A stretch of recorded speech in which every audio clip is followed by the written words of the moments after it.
solar-powered lights inilagay para sa pagpapanatili ng kaligtasan ng mga kalye sa Dagupan City. Para sa detalye, narito si Idol Ron Araca.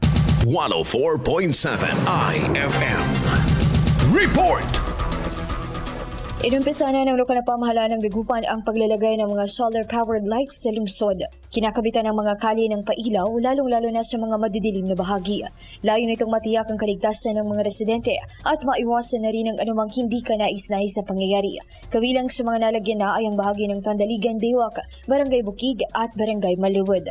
Inaasahan ang pagpapatuloy ng naturang proyekto na tiyak na mapapakinabangan ng mga Dagupenyos. Mula dito sa IFM Dagupan, ito si Idol Ron Araca. Tatak, IFM.